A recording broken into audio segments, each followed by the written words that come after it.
Hi, I'm Maureen from the DIY website madebymarzipan.com, and today I'd like to teach you the fundamentals of one of my favorite hobbies, hand lettering. Hand lettering is the art of drawing words to create an original piece, and it can be a beautiful way to express yourself. Before we get started, there's one point I'd like to emphasize. Your finished piece doesn't need to be perfect. If that were the goal, you could just type and print out your message instead. Rather, we're creating a unique piece of art, and minor flaws can actually enhance the handmade vibe. So don't be too hard on yourself. Just relax and enjoy the process. Let's take a look at drawing tools. I strongly prefer to use a mechanical pencil when sketching my designs. The fine lead allows for precise lines, and I never have to stop to sharpen my pencil.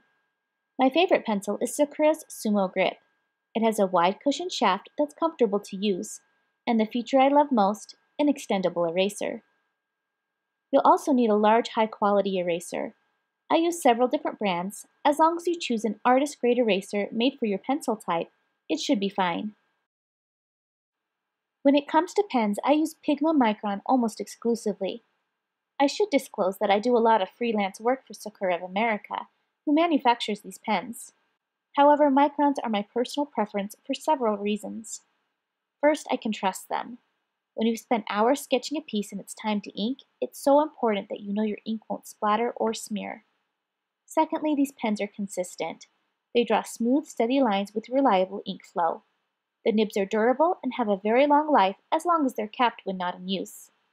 And the ink is archival quality, so it won't fade over time. The number on the pen corresponds with the nib size. The larger the number, the bigger the nib. If you're just starting out and only buy one single pen, I recommend buying a black 05, which has a .45mm nib. You'll need a transparent ruler. I actually buy these in packs of 3 from a dollar store. There's no need to spend a lot of money on a ruler, just make sure you choose one that you can see through. I like to add a tab made of tape to one end, as it gives me an easy way to lift the ruler from the paper without having to slide it across wet ink. Let's talk about paper. While you can practice on any kind of paper, the type of paper you choose will affect the appearance and quality of your finished piece. For example, you wouldn't want to invest a lot of time on a piece drawn on notebook paper because the lines would be a distraction. Printer paper may cause your ink to bleed or feather, and it will discolor over time.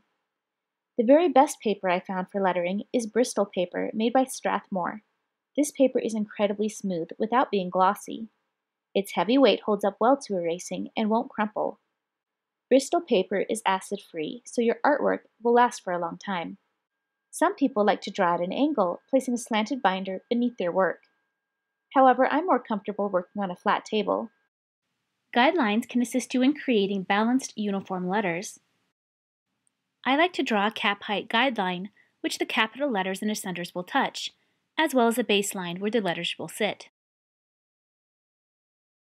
You can add other guidelines as needed, such as an X height guideline where the top of lowercase letters will touch. You may also wish to draw a descender guideline where descending tails will touch. We'll begin by practicing one of the easiest letters, T. As I work, I'll refer to different elements of the letters. I don't have enough time to cover all of the terminology in this video, but I've created a free PDF for you to print as a reference. I started with a simple sans serif block letter. Now let's try one with decorative serifs. I've had to speed up the footage so I can cover more information, but go ahead and take your time. Remember, you're not writing letters, you're sketching them.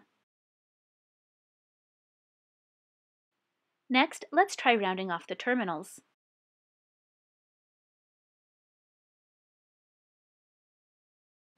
I'm giving this one slab serifs.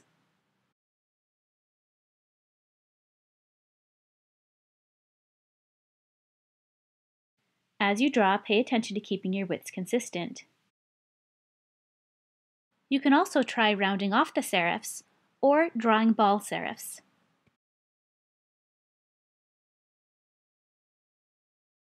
Try a curvy brush or script style letter. If you're looking for ideas for lettering styles, one of my favorite sites is myfonts.com. These are mostly designer fonts you have to pay to download. However, there's no need to download them since we're only using them as an inspirational starting point for our drawings. If you register for an account, you can create albums to save your favorite fonts to reference later. This final T will feature splayed terminals. Once your letter is sketched, it's time to ink it. Go over your pencil lines with a pen, using the ruler as needed. You can add further character to your letters by adding embellishments. You can turn block lettering into prism-style lettering. I have a tutorial on my website that covers this technique in depth. You could also add dots or draw inline. Consider adding shadows or filling with a pattern or solid color.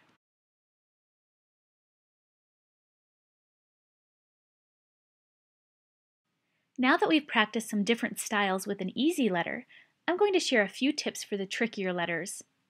For letters with multiple stems like N, M, and H, I like to start by drawing all the stems first.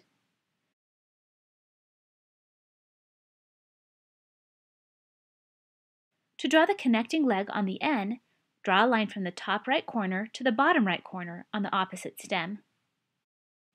Then draw a line from the top left corner to the bottom left corner.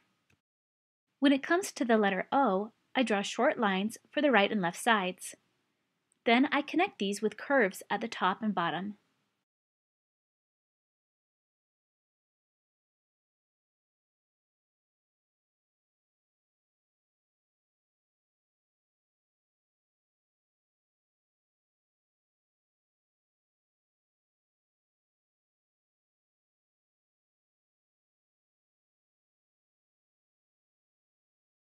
I think that S is the most difficult letter.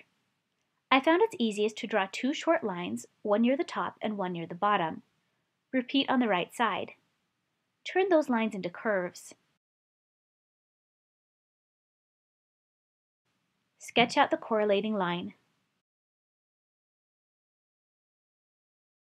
Then connect the top and bottom lines with a curve in the middle.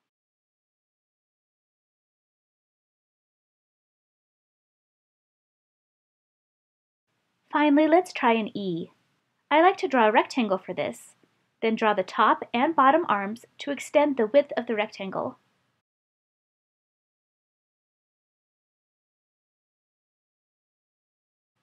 Then center the middle arm in the space between. Shorten the middle arm by about 1/3. There are a few key elements to consider when designing a hand-lettered layout. First, your lettering must be legible. English is read from left to right and top to bottom, so make sure that your words are written in this order. This first sketch doesn't work because it reads "Always good night, kiss me." This second sketch reads "Always kiss me good night," which is what we want. Secondly, try to emphasize the most important words by adjusting sizing, spacing, and placement. The first sketch emphasizes the word my, which looks strange. In the second sketch, the words you and everything take center stage, while the words are my serve as accents. Third, try to achieve balance in your design. It doesn't have to be symmetrical, but it shouldn't feel lopsided. This first sketch is heavily weighted on the right, while the second sketch distributes the elements more evenly.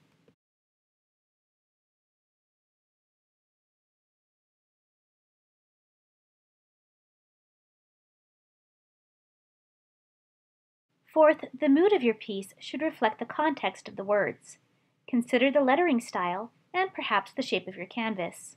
This first lettering sketch features a cute script font, which doesn't reflect the mood of the words. Widely spaced all caps letters do a better job of mirroring the message. Make a few thumbnail sketches to give yourself a starting point. I'm going to letter the words "Get lost and find yourself."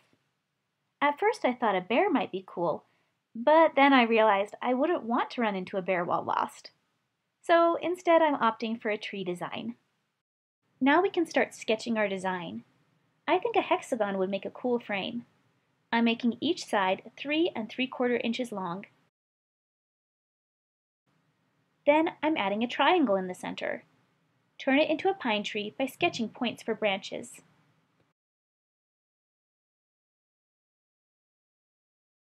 I often start my designs in the center of the canvas, but I think it will be easiest to start at the bottom when working with a triangle. Find the center point of the word you're writing and draw the letters outward from that point to make sure your word is balanced. Draw guidelines and use your ruler as needed.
Now I'm going to move to the top so it will be easier to center the remaining words in the middle.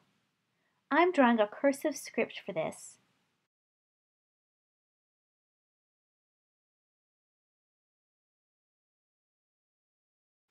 Sometimes I like to wait to finish off the descenders until I see whether there's a way to utilize them to enhance the design.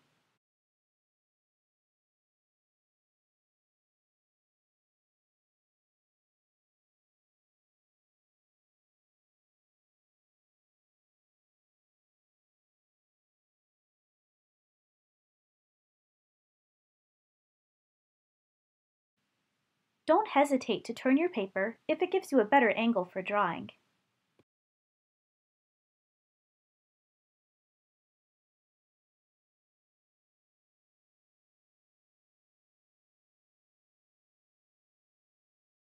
As I'm drawing the word lost, I realize that the O could pull double duty as a compass, which would contribute to the mood of the piece. During the sketching stage, everything is very fluid for me. Don't be afraid to make changes and deviate from your thumbnail sketch as the design comes together.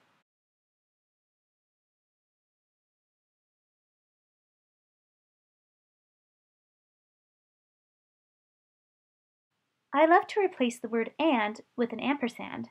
There are endless style variations and it can be a beautiful design element.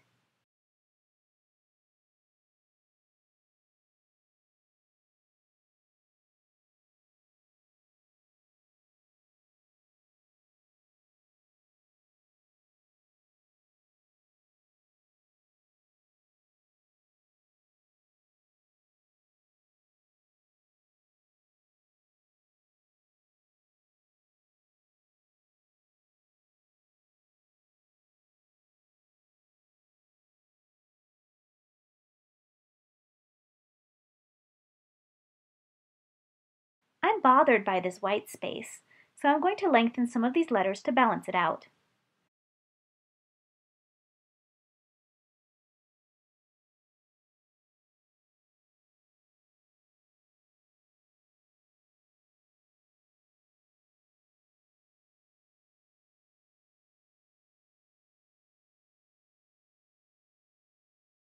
Since I did that to the word yourself, I'm going to mirror it in the word lost.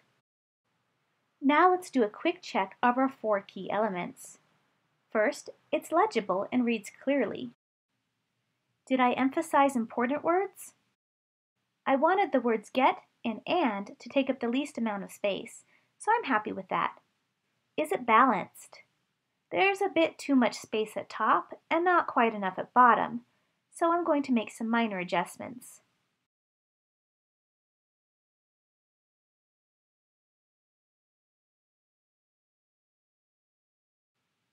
Does the mood reflect the context? I think we've done a pretty good job of that, but a couple more pine trees in the background could add to the overall effect. Once you're happy with your design, it's time to ink it. Slowly trace your design with the pen. Take it slow, and don't hesitate to stop and turn the paper if it gives you a better angle for tracing. I'm giving my letters a distressed finish by stippling some areas.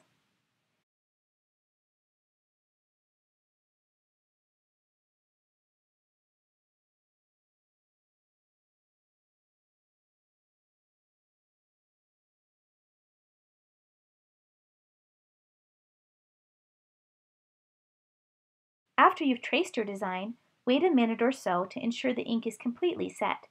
Then erase your pencil marks.